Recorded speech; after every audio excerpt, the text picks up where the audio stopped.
that glass? Is that glass? Ow! Rule number 2. What?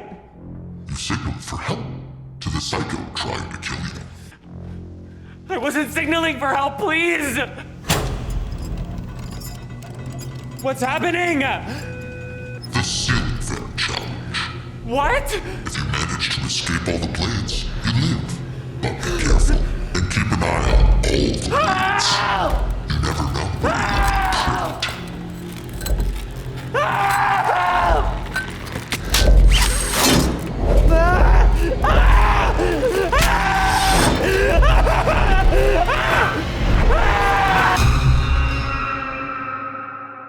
All right. Well, today on the Brett Allan Show, it's been a little bit. We've been on a bit of a summer hiatus, but we have a very special guest, actor and storyteller Neal McDonough. We are here to talk about Skill House, a very interesting project. I have not had a chance to watch. I've seen screeners and read all about it. This is a very fascinating story. And having spoken with you in the past and hearing your process on choosing projects. Well, first of all, thanks for hanging out. I appreciate it. Absolutely. Thanks for having me on the show. Yeah, but I'm interested to know, what was it about this project in particular that was interesting to you? I feel like, based on what I've read, it's almost like art imitating life a little bit with today's industry and what people are willing to do, so to speak, to become famous or get recognized, I guess is a better way to put it. Well, I thought the whole idea of it, the premise of it, is kind of genius. It is, what will you do to sell your soul? And to me, I don't have social media. I don't have it on my phone. My wife will post every once in a while on Instagram for me. My daughter Catherine will run my page a little bit, but I don't want to have anything to do with social media because I just think there's so many bad things that come out of it. Hi, kids. Yeah, yeah. Yeah, I've got 5 of my own. Don't worry. So I thought it was just a really interesting commentary on social media and the importance of social media to certain people, these influencers. Yeah. And to have a guy torture these influencers at the Sway House and lock them in there and make them kill each other for whoever gets the more clicks gets to live. I thought it was just kind of a bizarre, strange, but interesting way of commentating about what this whole social media thing is. And a lot of people out there are sick and tired of social media people and all these Instagram people making so much money and for doing a little. It's like the old Dire Straits song, "Money for nothing, chicks for free." Yeah, Very same kind of thing. So it's gotten to that with the social media. So I think when Ryan called me and he says, "I want you to be in this slasher film," literally the day before, Brett, I talked to my wife Reve and said, "Honey, there's only one genre of film I've never really done before, and it's the slasher films." So would you want to do it? I'm like, I don't know. If it was the right character and it's just so bizarre, I think it would be kind of interesting. And it'll keep my fans guessing. And, I like playing good guys and bad guys and films and TV and documentaries and stage and commercial. It doesn't matter. I just like to always be trying new things as an artist. And the next day, Ryan Cavanaugh, who's one of my best friends, godfather to one of our kids, called me and says, "I've got a movie for you. It's a slasher film. And it's to play the villain who's just really twisted and crazy." I'm like, what? I was talking about this yesterday with Reve, so be careful what you wish for. These things come to fruition. So here I am, this very kind of run my career with faith and faith programming that Reve and I have been building for the last several years. And with the last rodeo doing so well and Homestead did so well and the shift and all these other projects we've done with Angel, this was such a clear departure from all of that. So I said, yeah, let's give it a try, see how it works. And here I am talking about my new slasher film, which is kind of, incredible when you think about it. Yeah. Well, I mean, you have done quite a bit with Angel. That's been most of our interactions, just in very tight little spaces, so I'm excited to spend a little bit more time with you. I mean, if you Google the name Neal McDonough, it's like Hollywood's greatest villain. You're known for all these types of roles, but also having cleansed the palette, so to speak, in the last few years and doing different things. But playing this, I was surprised too that out of all the characters you've played, you haven't done a slasher film. I mean, you've done some pretty intense roles, but I think it's interesting that you have chosen this.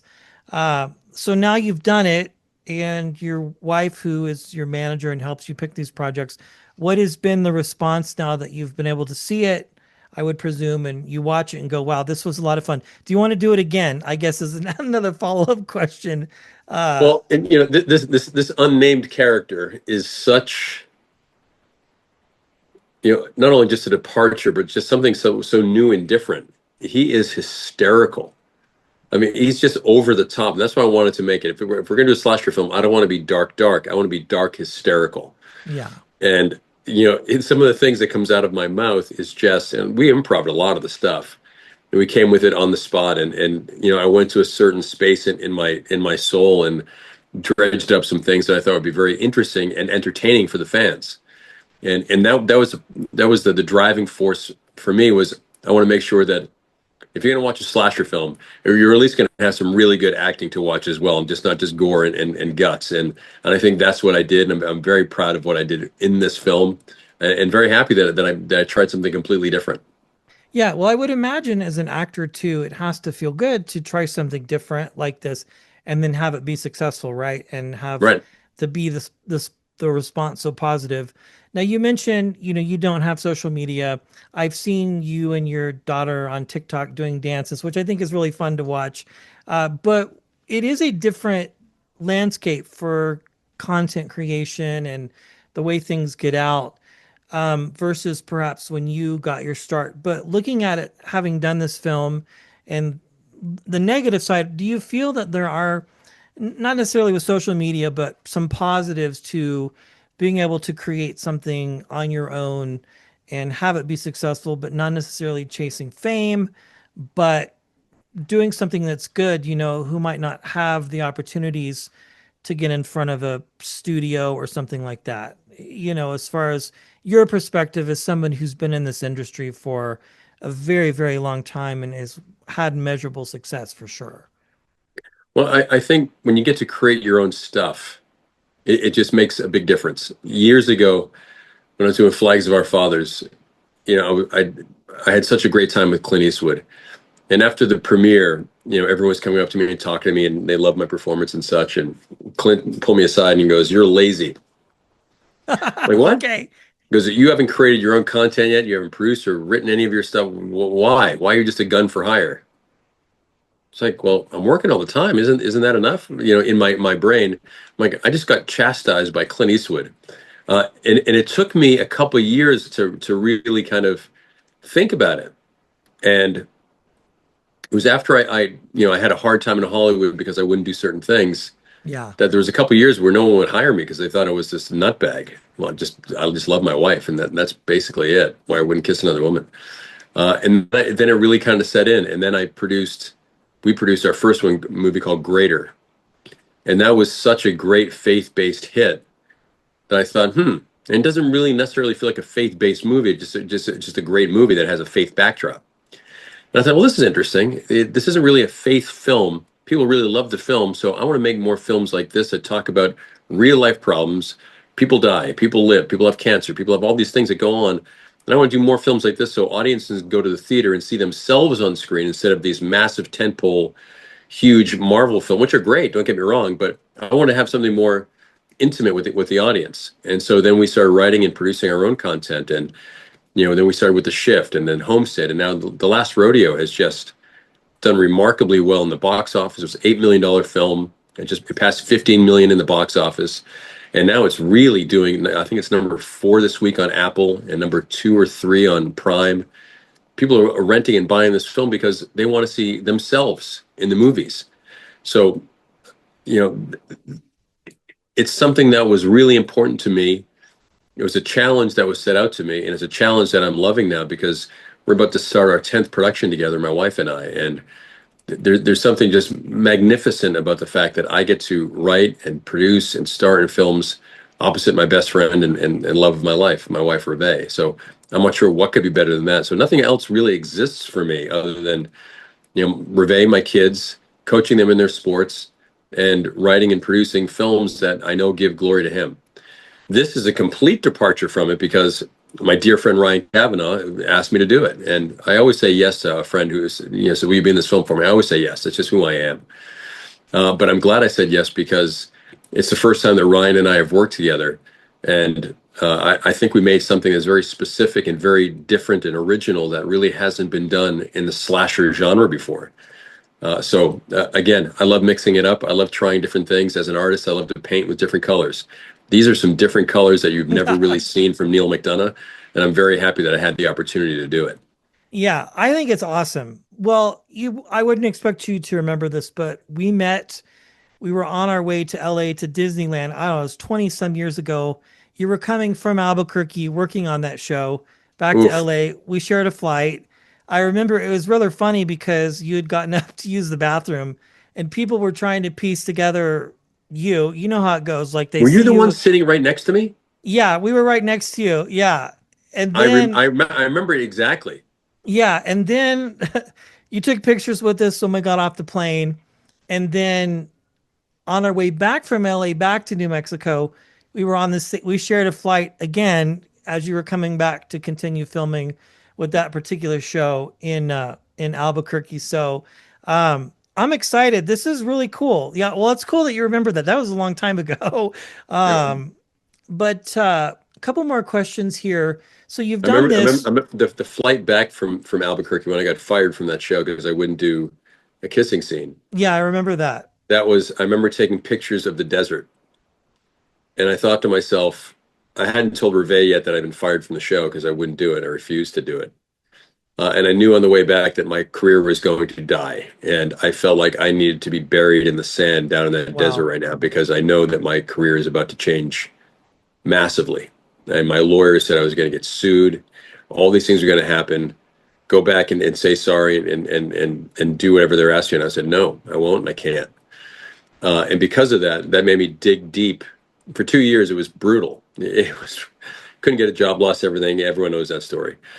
But because of that, my next film is called The Wicked and the Righteous, and it's this Western that is Cain and Abel in the West. And the movie opens up me in that sand all the way down in the middle of a desert with a vulture Mm. up above me. And the vulture finally lands, it comes down and sits next to me, and I'm all bloodied up and beaten up. And you can see I've been whipped and shot. And the vulture starts to peck my leg. I don't move. Pecks my chest. I don't move. It's about to peck my face, and I reach out, I snap its neck, and I break its neck, and I start eating this vulture to give me energy to get out of the desert, to go after and avenge what has happened in the story, which I don't want to tell you. But it all stemmed from that flight coming back from Albuquerque, where I thought my life was over, and that's how I felt for 2 years straight. It was brutal. It was just something I wouldn't wish upon anyone, but it happened, and I wouldn't trade it for anything because that made me the man that I am today. I love it. That is so cool that your faith and just your path that you've chosen, and really to come out. A lot of people wouldn't have survived that career wise, but you did. I think because of God's grace, most likely, but also you had worked so hard before and done so many crazy, amazing projects, and then that 2 year span happens, and now you're back on your feet, getting to do fun stuff like this, but also create your own projects and write them and direct them and have complete control, which again doesn't happen often in your industry for sure. Very true. A lot of people would be done probably.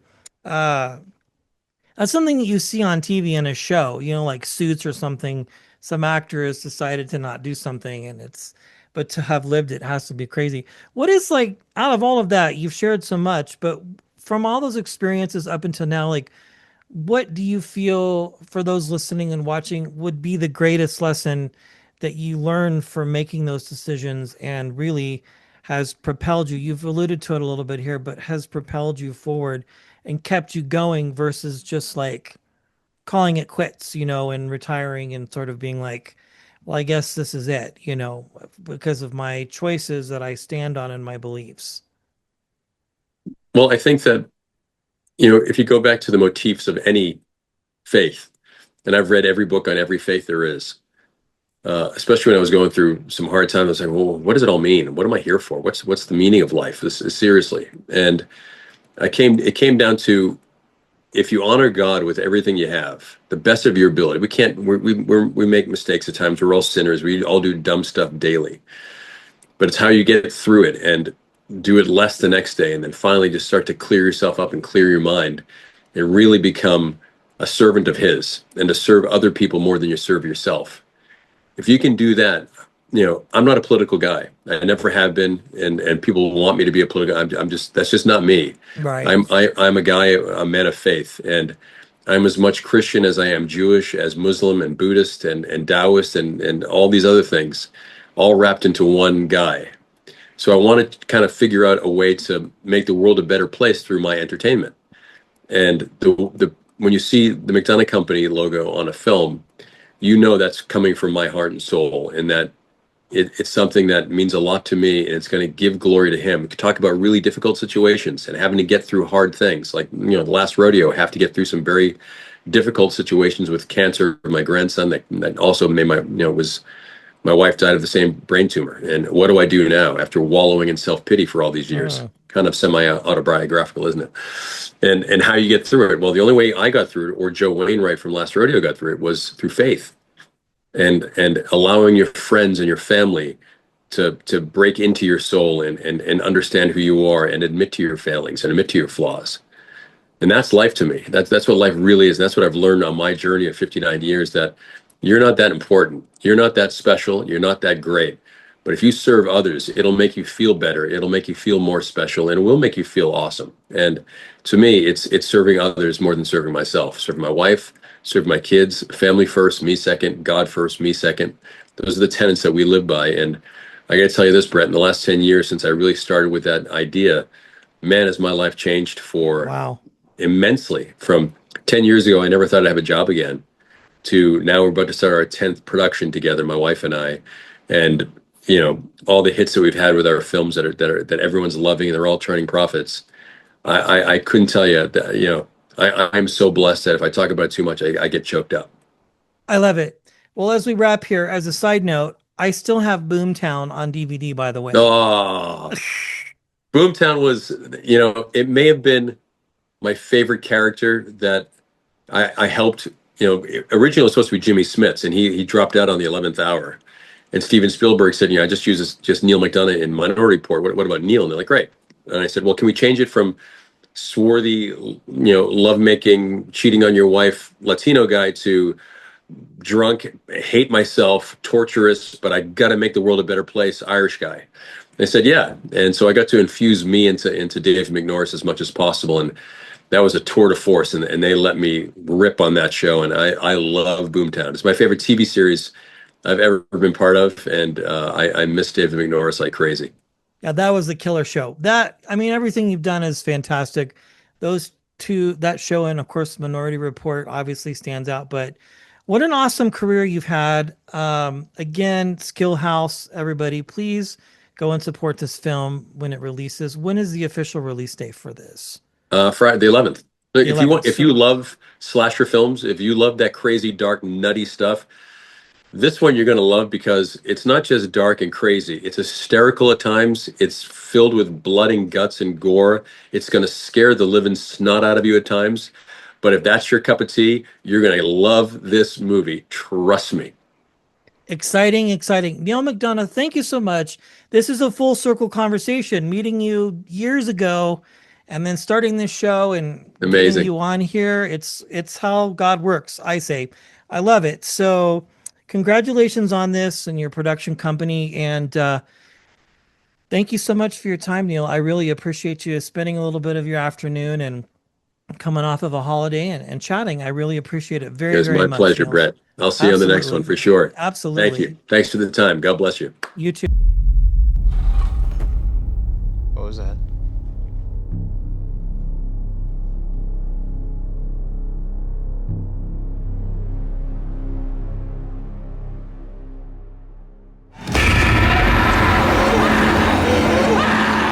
What the fuck happened? Shit! Put that down! I am so fucking tired of this shit! I'm going. I'm leaving now.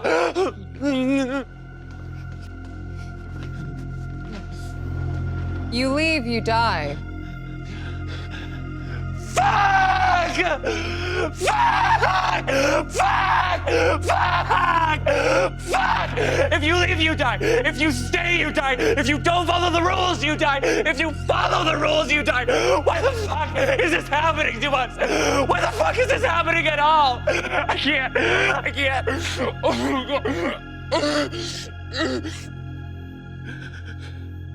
Were you knocked out? By the gas?